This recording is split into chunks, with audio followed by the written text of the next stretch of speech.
mga pagtugtog sa instrument. Ako nangandoy yung kumakaton ko ana makaigsunan niya. Walang kumot napabagay panahon makatuon na kay taas naman tag-edad. So salamat nun ay mga pugihan mo tudlo o sa mga bata nga kining willing pod nga makatuon sila gyud ang gitudloan makaigsunan aron nay mo sunod no. Si Brad Mingito si Binti Kapi na gun Oh, nya wa ta kabalo. Di man ko panunglo tuwa niya. Tuwa na mo sunod ba sa sunod nga mga henerasyon nga mo dumala sa mga instrument. Dito maglangan mga kaigsunan, ablihan nato ato ang mga Biblia. Diya sa Mateo chapter 24 or Mateo chapter 26 rather, no? Mateo chapter 26 verse number 41. Watch and pray. No mo niya to ang pagatagan og pagtagad nining kabuntagon mga kaigsunan. Ingon padre, Mateo 26 verse number 41. Watch and pray that ye enter not into temptation. The spirit indeed is willing, but the flesh is weak. Now, kini nga panahon si Jesus Christ dakpuno na siya aron iatubang ni Poncio Pilato o hukman nga ilansang sa cross.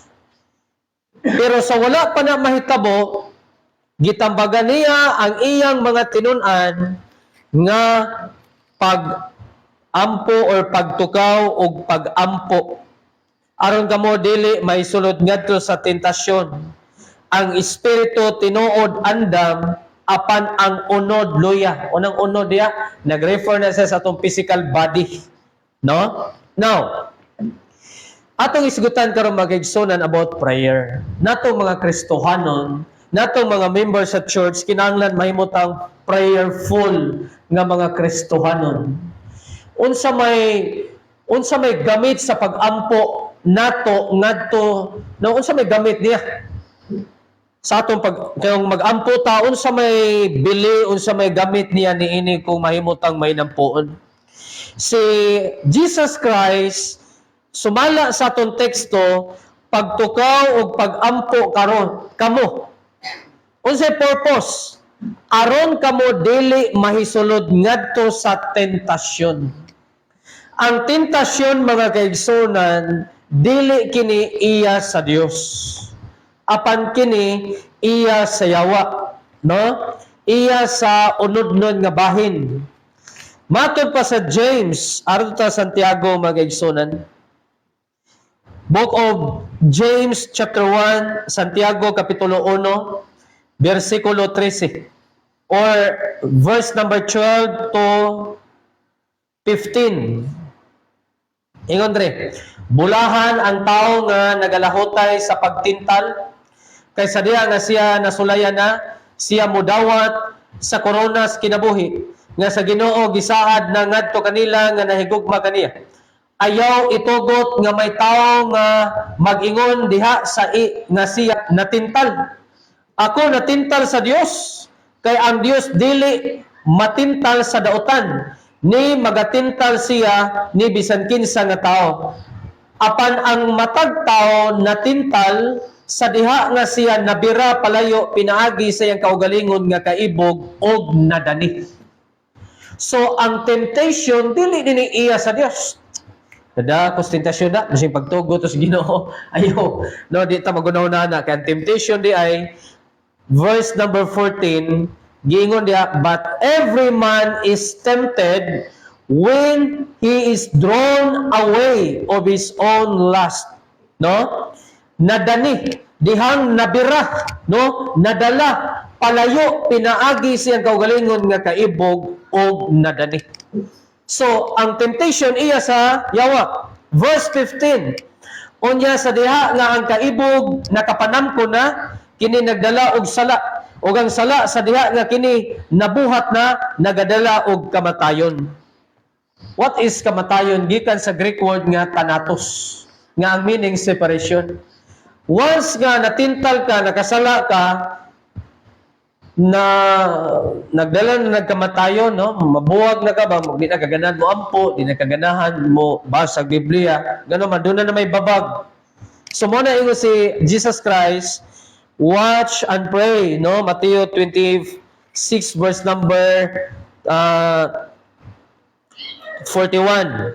Watch and pray that ye enter not into temptation. The spirit indeed is willing, but the flesh is weak. Sabot pasabot. Dapat may mong balanse magigsunan. Ang atong spiritual life dapat active, while ang atong physical body mahimong healthy. Kaya kung ang atong lawas dali kay maluya magigsunan, di ka ganan mo ampo ka naman, kapoy naman. Na ini kagabi kabantay mo ma'am kanang idegdas ko be yan karon mag-ampo ko. Maulay mo namataan buntag na, huwag ka kaampo. Ako kapila jud ko ana, idegda lang sana. Nakabutog minong ko. Yanagi kapila jud kay gayon magigsunan nga nag-ampo ko, sigog ampo. Lord, mali na. Nawa ko sa kung nauna sa man to. Oh, kasuway sa grupo anoy. No, mawala ka sa nauna ko sa ampo asa na ko napita kay giduga di ay. So bantayanan kay mga kaigsunan mo nang ang Biblia gid ay nagdasig, nagtudlo nato nga mahimutang healthy physically while active spiritually. No? Dapat mahimutang magmabinantayon, watch and pray. No? Si Kristo ingon siya, ang espiritu tinuod andam gusto kay moampo ang imong espiritu. Pero ang problema mga kaigsunan apan ang unod luya. No? So ayaw tuguti nga moampo ka kung luya na ka. Ayaw tuguti nga moampo ka kung kapoy na o giduka na ka. No? Kay importante kayo ang pagampo magigsunan. Kabalo ba mo ang pagampo? Ang pagampo usa siya sa gitawag og pagpangandam. No? Ang pagampo mao di ay ang pagpangandam. Unsa nga klaseng pagpangandam? Number 1, pagpangandam alang sa atong pakig-away sa mga kaaway nato nga espirituhanon nga bahin. Ephesians chapter 6 verse number 10 down to verse number 12. Sa katapusan akong mga igsuon, pag malig-on diha sa Ginoo, ug diha sa gahom sa iyang kusog isulob ang tibuok kinagiban sa Dios aron kamo makahimo sa pagbarog batok sa mga lipat-lipat sa yawa. Ang yawa magigsunan matingala ka nganong lipat-lipat ang iyang paagi. Di siya gusto face to face. Di siya gusto og makatarunganon nga pakig-away. Gusto niya ilad ang iyaha mga kaigsunan gusto. No? Kano man, naaman niya ang tanang dautan. Ang tanang kadautan nga gahumnaan niya. So, mauna ingon ang Biblia, verse number 12, kay kita wala nakig-away batok sa unod og dugo. Ang unod og dugo niya, nag-refer na siya sa physical. No? Wala dito makig-away sa atong isig katao. Verse 12, kay kita wala nakig-away or wala nakigdumog batok sa unod og dugo, apan batok sa mga pamunuan, batok sa mga gahom, batok sa mga pangulo sa kangit-ngit ni ining kalibutan, batok sa espirituhanon nga pagkadautan sa tag-as nga mga dapit. Sa ato pa, ang pag-ampo, pagpangandam, no? Prayer is preparation, number 1. Pagpangandam sa pakig-away. Unsa nga klase nga away? Spiritual. Battle mga kaigsunan. Unya ang atong battlefield, no, ang lugar kung asa ta nakig-away sa yawa or sa mga demon forces, number 1, nasa tong hunahuna. Bantay mo atong hunahuna usahay dili healthy. Bantay mo ang atong hunahuna usahay puno sa magusukon sa rin masod. No? Numdum ka itong nangasakit, may diri mga kaigsunan mo magpila, nakabulan may nagsakit.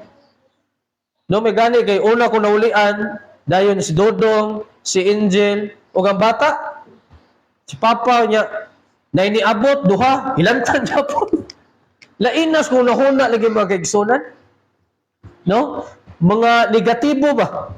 So, mo na ang problema gani once nga moabot siya unya wala kay preparation sa prayer, dakdakan yung pagayos mga negatibong pangunahuna sa yawa. Ang yawa dili man siya makabasa sa tuwang una-una. Mo input lang siya, no? Mo butang siya og mga negatibong mga pangunahuna. Oh, so ang pagampo magigsunan pagpangandam sa pakig-away sa yawa o sa iyang mga demon forces sa atong unahuna, no? Philippians chapter 4 verse number 8. Ingon dira. Or verse number 4 lang ta.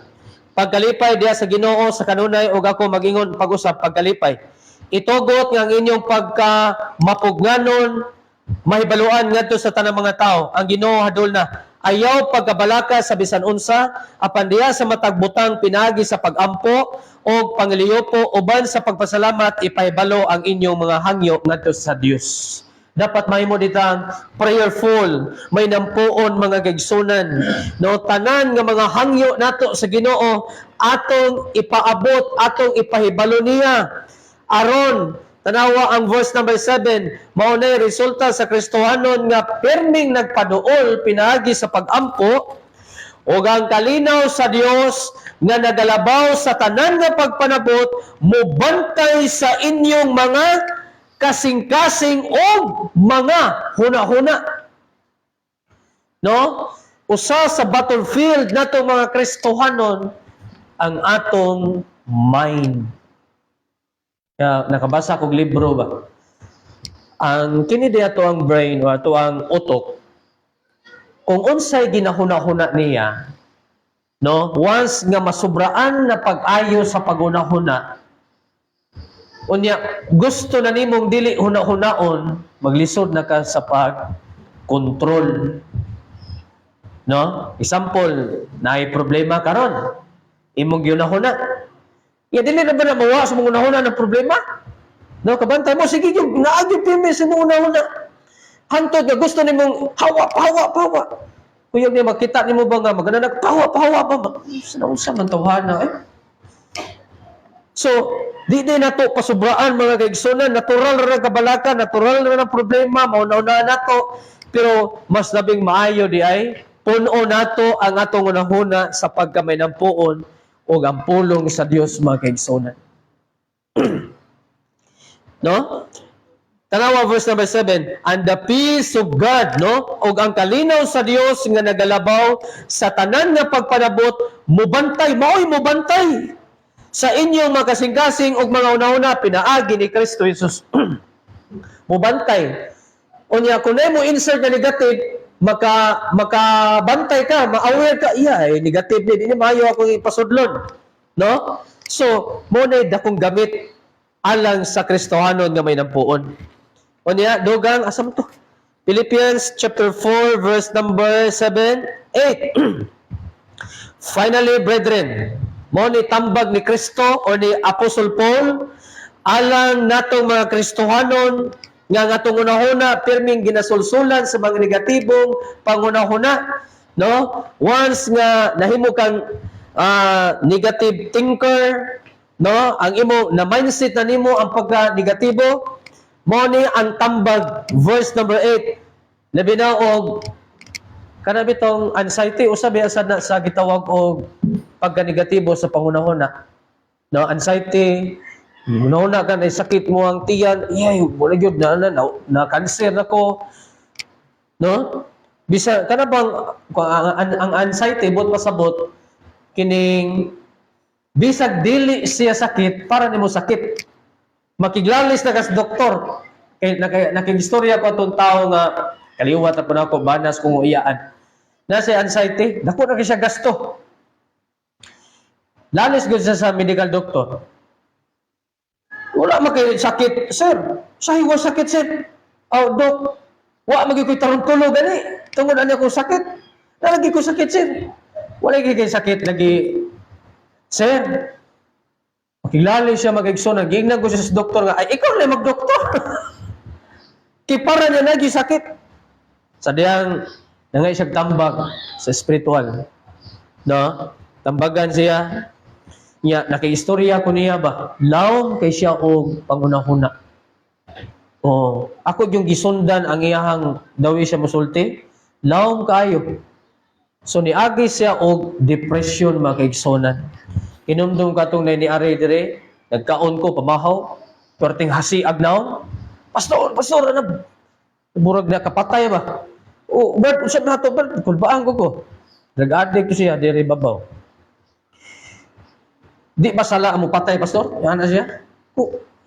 Yay mo, siguro si patyon siguro. Kukumiyo kung di sala, ba si patyon niya?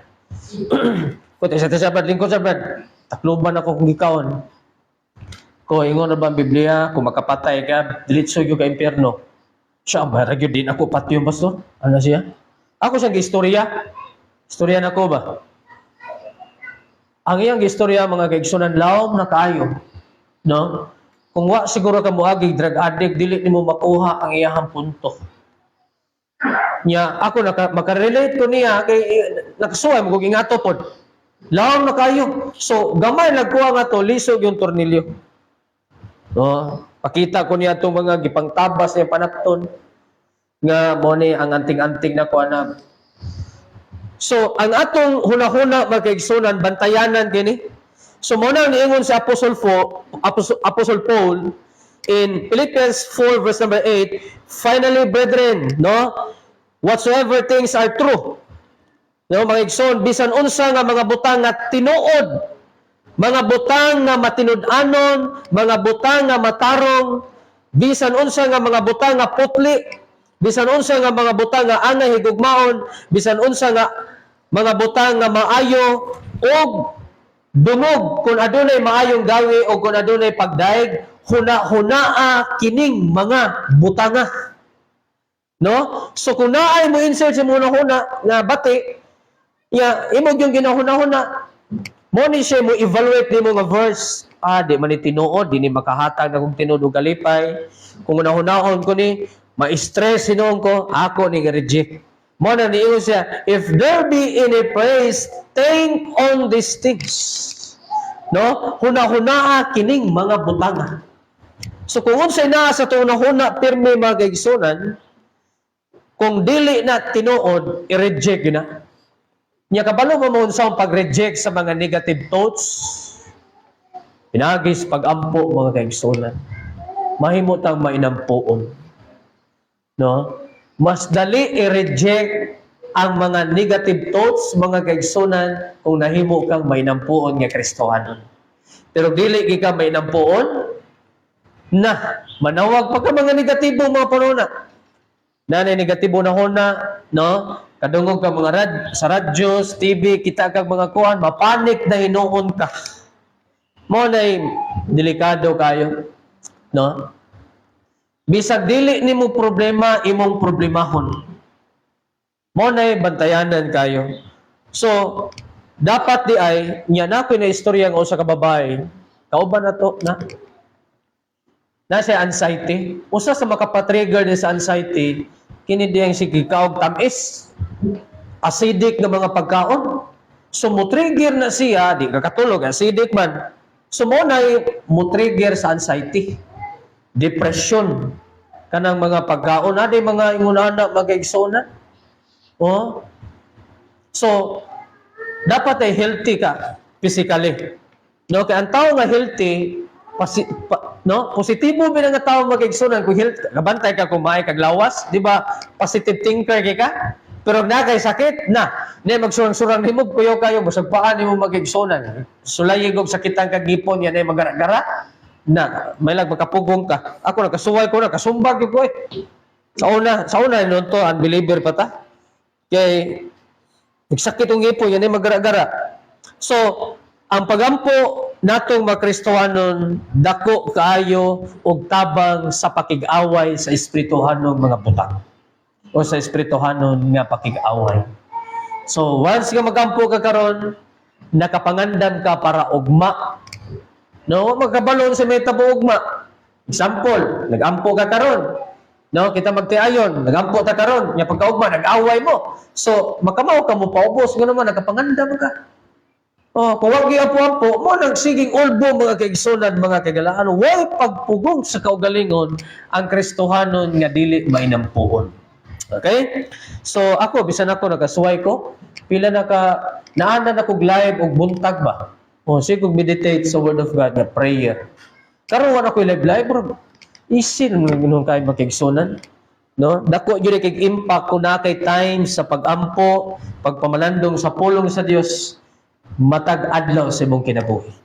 Okay? So hinaot ko nga mahimutang mabinantayon nga Kristohanon pinagi sa paggamay ng puhon. Magampo ta Ginoong Dios nga labing gamanan, salamat sa mga pulong imong gitudlo kanamo.